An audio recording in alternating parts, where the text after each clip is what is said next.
The tank sitting in the mud outside Bayeux in the first week of June 1944 looked wrong. Every British tanker who walked past it said so. The barrel was too long. The back of the turret had a steel box welded onto it that no factory in Detroit had ever put there. Where the hull gunner should have been sitting, there were racks of oversized shells. The breech of the main gun swung sideways when it opened, left to right, because the man who designed it had run out of height and had a steel width instead. Every other Sherman in the hedgerows carried a 75mm cannon that the Germans had stopped worrying about in 1943. This one carried something called a 17-pounder. The men who built it had been ordered in writing to stop. The order had come from the department responsible for British tank design, and it had been direct and unambiguous. Cease all work immediately. What those two officers did with that order, and what a Vickers engineer did in a shed in Dorset in the months that followed, produced the one weapon in the Allied arsenal that's summer capable of answering the Panther from the front. 5 rounds. 5 Panthers. A single afternoon. This is how that weapon almost did not exist. If this story is pulling you in, take a second to hit the like button and subscribe, and drop a comment telling me where in the world you're watching from. It means a great deal to know who's listening. To understand what made the Firefly necessary, you have to understand what was waiting in the bocage. The Panzer Mark V, the Panther, weighed 45 tons. Its frontal armor was 80mm of steel sloped at 55 degrees from vertical, which gave it the effective resistance of roughly 140mm of flat plate. The standard Sherman's 75mm gun could penetrate approximately 68mm at 500 yards on a good day against unhardened steel. The arithmetic was not complicated. A British or American crew could charge a Panther head-on, fire every round in the rack, and every shell would bounce. The Panther's gun could kill a Sherman from over a mile. British tank commanders knew this before the landings. The intelligence reports had described the Panther clearly enough. What they did not know was that the one weapon capable of answering it had survived by the narrowest possible margin, and that the men who built it had been told, formally and in writing, that they were amateurs who should have known better than to continue. The story begins not in Normandy, but in Libya in the summer of 1942, at a place called Gazala. Lieutenant Colonel George Wytheridge was sitting inside an M3 Grant tank watching his shells do nothing useful. The Grant carried a 75mm gun. Wytheridge's crew fired at the advancing German Panthers. The rounds connected. They fell away. The Panthers kept moving. Then something hit the Grant, and Wytheridge was blown out of the turret. He survived, broken and burned, but he carried something out of that turret with him that the Army could not document or transfer away. The sound a shell makes when it strikes armor and bounces. That flat, conclusive clang that meant the gun in your hands could not reach the thing that was going to kill you. The Army declared him unfit for combat and sent him to a desk. In January of 1943, they posted him to Fort Knox, Kentucky, 6 months advising American crews on gunnery. He arrived expecting to teach, and found instead that the Americans had something to show him. He drove their Shermans. He saw what the machine was.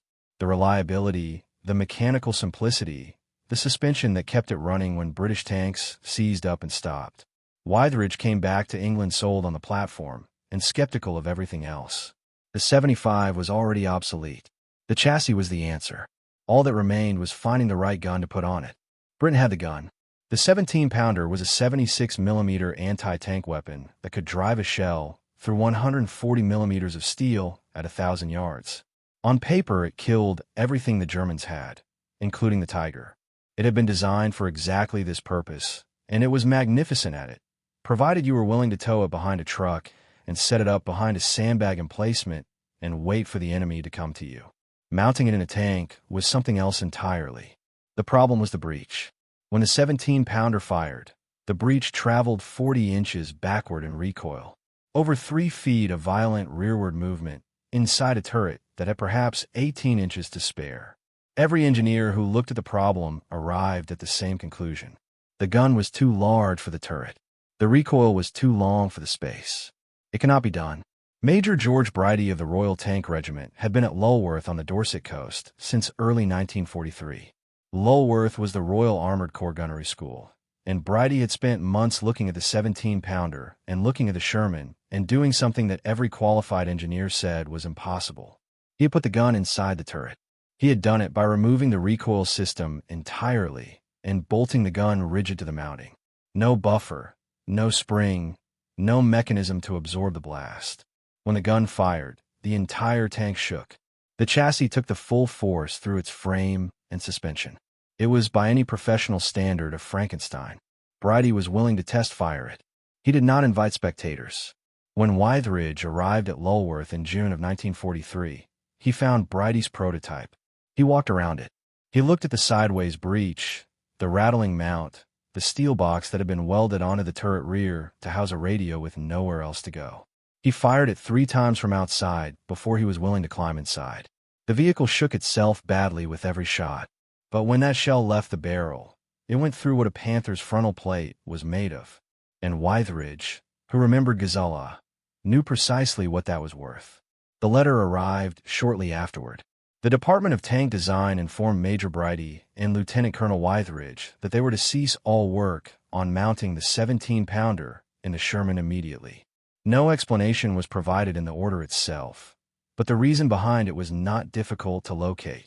The department had its own project, the A-30 Challenger, a dedicated heavy tank designed to carry the 17-pounder in a purpose-built hull. The Challenger was behind schedule, over budget, and failing every trial it was subjected to. The last thing anyone in the department wanted was 2 officers at a gunnery school proving in a shed that the answer had already been found. So the letter went out. 2 sentences. Stop work. This is where the story should have ended. An order from above. A project killed in a paragraph. 2 officers reassigned. And 18 months later, British armor rolls into Normandy, carrying a 75mm gun that bounces off the Panther's front plate. Withridge picked up the telephone. He had spent years in the Army. He had built connections across the Armored Corps and used them without hesitation. His first call went to Major General Raymond Briggs, former commanding officer of the 1st Armored Division in North Africa, and at that point director of the Royal Armored Corps. Briggs had been in the desert. He knew what happened when British guns could not match German armor. Through Briggs, Withridge reached Claude Gibb, Director General of Weapons and Instruments Production at the Ministry of Supply. Gibb was an industrialist, not a soldier. He understood manufacturing and timelines, and what it cost when production missed a deadline. When Withridge and Bridie showed him what they had done, a 17-pounder firing from inside a Sherman turret, crude and damaging to itself, but functional, Gibb asked one question. Could it be built in numbers? The answer was yes. And Gibb had something else in hand that closed the argument. Colonel William Watson had just returned from Australia, where the 17-pounder had already been mounted on the Australian Sentinel tank. It had been done. It was not theory. Gibb overruled the Department of Tank Design. The Sherman 17-pounder became an official Ministry of Supply project. And then, in the way of these things, it was immediately taken out of Bridie and Withridge's hands.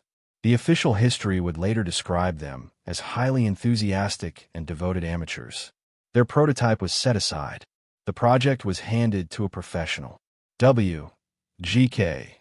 Kilbourne was a Vickers engineer assigned to the Department of Tank Design at Chertsey. He had not been inside a burning tank. He had not heard the sound of shells bouncing off armor at Gazella. What he had was engineering discipline and a deadline. The invasion of France was less than a year away. He faced the same wall that had stopped everyone else. 40 inches of recoil. 18 inches of space. A gun that was physically too large for the turret it needed to live in. He did not try to shorten the barrel. That would have destroyed the velocity that gave the 17-pounder its killing power. He did not try to enlarge the turret. There was no time to design a new one, and no factory tool to produce it. He did not remove the recoil system as Bridie had done, because that was tearing the prototype apart. Instead, he asked a different question. He did not ask how to fit the gun into the turret. He asked how to redesign the gun so that the turret would not register the difference. His first move was to rotate the entire breech mechanism 90 degrees. The standard 17-pounder loaded from the top. The breech swung upward. The loader dropped a shell in. The breech swung down. A clean sequence, provided you had the ceiling height inside a Sherman turret. There was no ceiling height. The breech would strike the roof before it opened far enough to receive a round. Kilbourne turned the mechanism on its side. The breech now swung left. The loader pushed the shell in sideways. It was slower and more awkward, but the turret was wider than it was tall, and by using the width instead of the height, Kilbourne had found the inches he needed. That solved the loading problem. The recoil problem remained. The standard recoil cylinders sat behind the gun in a straight line and required 40 inches of travel to stop the gun from destroying itself. There were not 40 inches behind the gun in a Sherman turret. Kilbourne discarded the original cylinders entirely. He designed new ones, shorter and wider, and mounted them not behind the gun but on either side of it, one high and one low, cradling the barrel between them. Each cylinder absorbed half the recoil. Neither needed 40 inches. Together, they stopped the gun within a space the turret could contain. The problem that every engineer had called unsolvable had been solved not by changing the turret, but by changing how the gun lived inside it. The secondary problems were numerous. The enlarged breech meant the loader could no longer escape through the commander's hatch in an emergency. Kilbourne cut a new hatch into the turret roof. The radio that normally sat at the back of the turret had no space. He welded an armored box onto the outside and punched a hole through the casting to reach it, which is where the name bustle came from.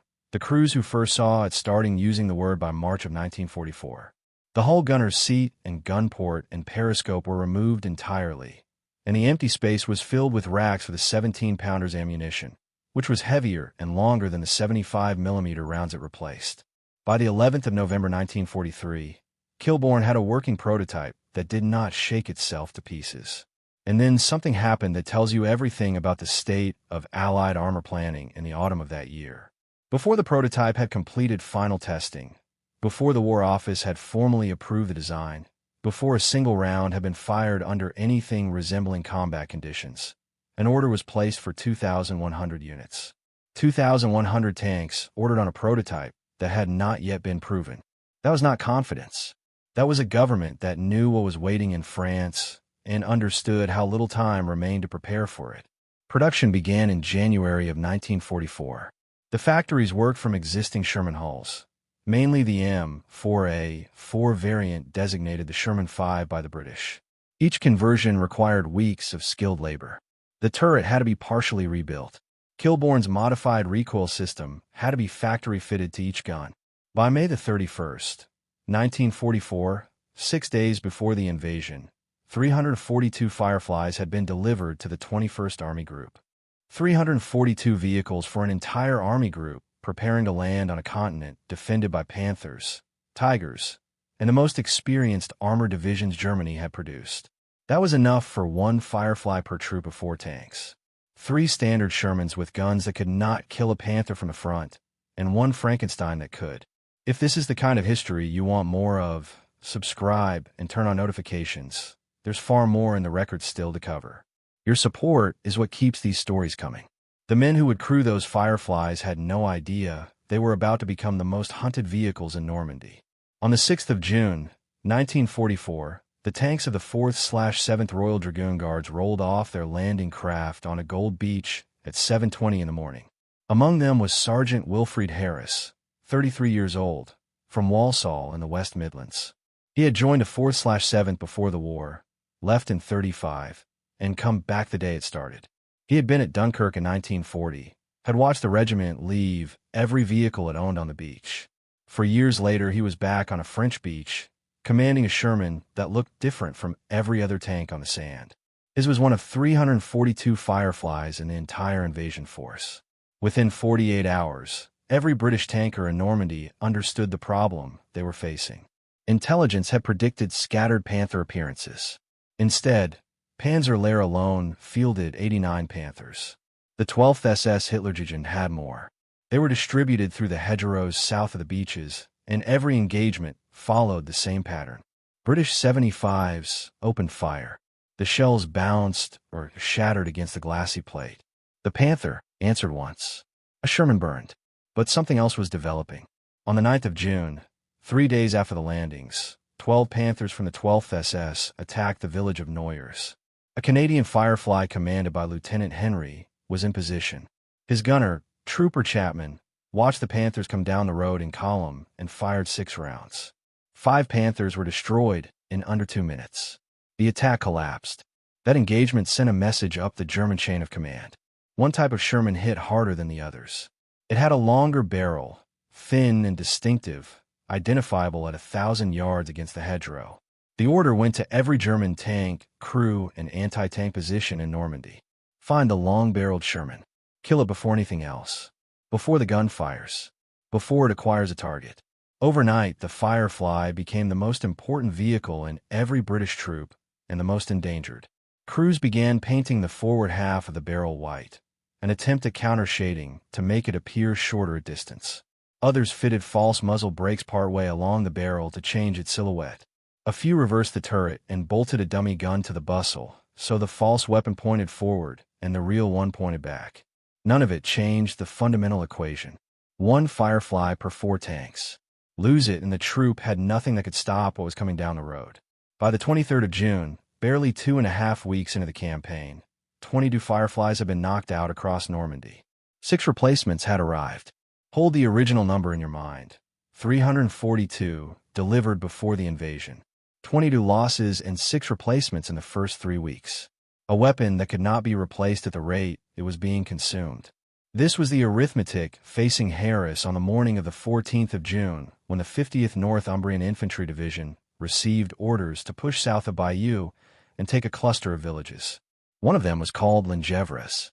The division would attack with the Durham Light Infantry on foot, supported by tanks of the 4th/7th Dragoon Guards.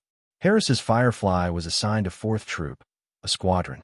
The troop had 3 tanks that morning, one already lost. Lieutenant Morrison commanded. Corporal Johnson had a standard Sherman. Harris had the only gun in the troop capable of answering what Panzer was about to send down the road. The Durham Battalion stepped off at 10:15. The men of Panzer waiting for them were not a conscript division holding a quiet sector. Panzer had been assembled from the instructors of every tank school in the Reich. Every soldier had been selected for combat experience. Every crew had trained others before being sent to fight. They let the Durhams come close, very close, 150 yards. Close enough to see faces. Then they opened fire. 5 hours of fighting at a range, where war becomes personal. Hedgerows turned every lane into an ambush. German machine guns covered every approach. Snipers worked the upper windows of stone farmhouses. The Durhams fought field by field, house by house. By early afternoon, the village was taken. The price was 353 casualties in a single day. A 6th DLI officer would later describe it as the best attack the battalion conducted during the entire Normandy campaign. That gives you a sense of what the worst ones looked like. 4th Troop rolled into Lingèvres to hold what the infantry had paid for. 3 tanks. Morrison parked near the church, covering the crossroads. Johnson positioned south, watching the road from below. Harris drove his Firefly to the eastern end of the main road, the road that ran straight toward Tilly-sur-Seulles, straight into the territory Panzer still controlled, and stopped. He stood in his commander's position, binoculars raised, scanning east. Beside him in the turret was his gunner, Trooper Ian McKillop.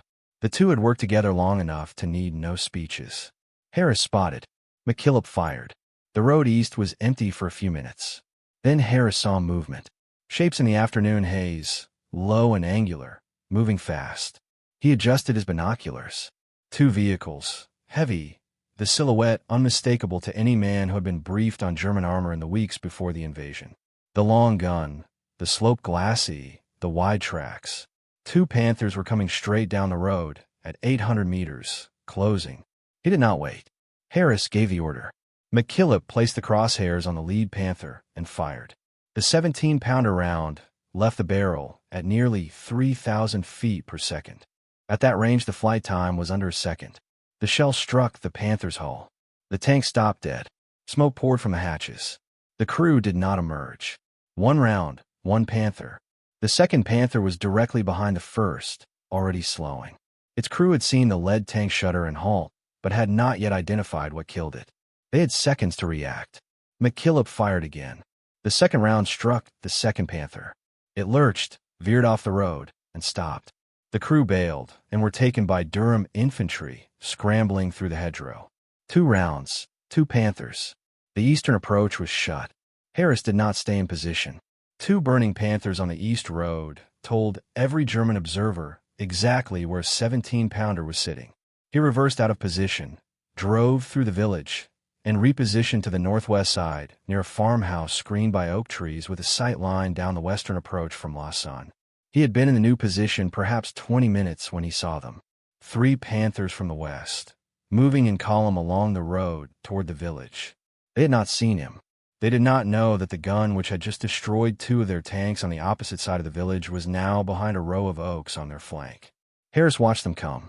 He waited until the geometry was right, until the Panthers were passing across his field of fire rather than driving toward him. A flank shot.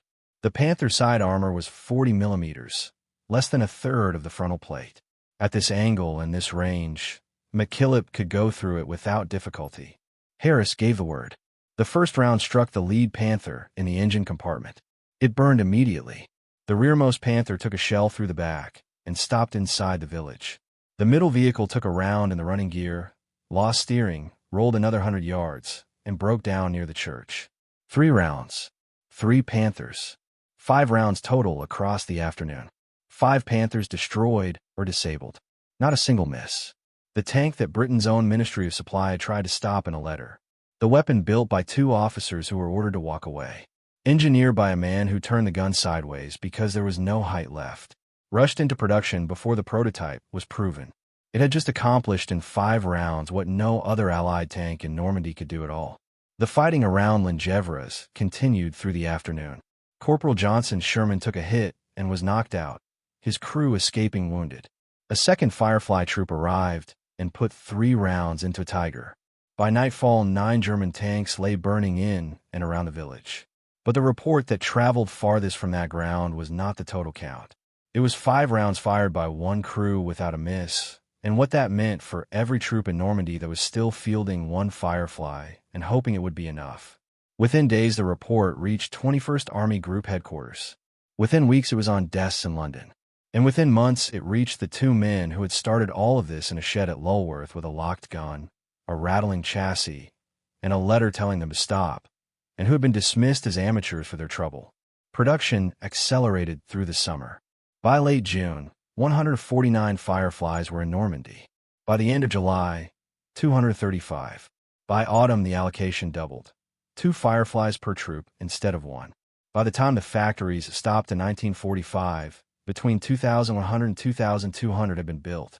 Every one of them carried Kilbourne's sideways breech, his paired recoil cylinders, his welded bustle. Every one descended from the prototype that shook itself apart in Dorset. The conversions were all performed on existing Sherman hulls, most of them the M4A4 variant, which meant that every Firefly in the field represented weeks of skilled workshop labor on top of the American production that had supplied the base vehicle.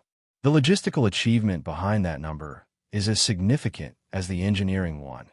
Factories working from an improvised design on a hull they had not designed against a deadline set by the German order of battle rather than any production schedule. The Germans never rescinded the order. For the rest of the campaign, kill the long-barreled Sherman first held across every armored engagement. Firefly crews learned to live as marked men. They painted their barrels. They hid behind hedgerows. They knew that the muzzle flash of the 17-pounder, bright enough to white out the gunner's vision for a moment, announced their position to every German within a mile.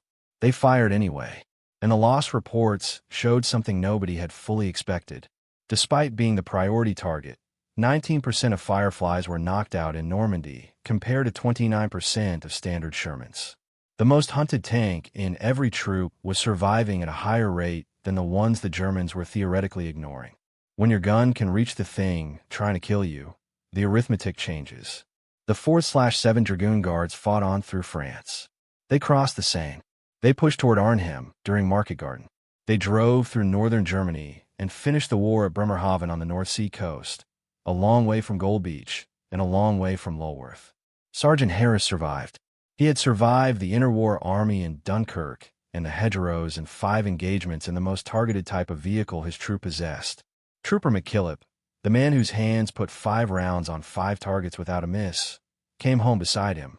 Of Bridie and Wytheridge, the records say less. The official history called them highly enthusiastic and devoted amateurs and did not invite them to take credit when the Firefly proved itself. The idea had belonged to them. The stubborn, unreasonable insistence that a 17-pounder could live inside a Sherman turret. The refusal to accept that the next campaign would be fought with the same gun that had failed in the last one. That was theirs. The Department of Tank Design had tried to bury it.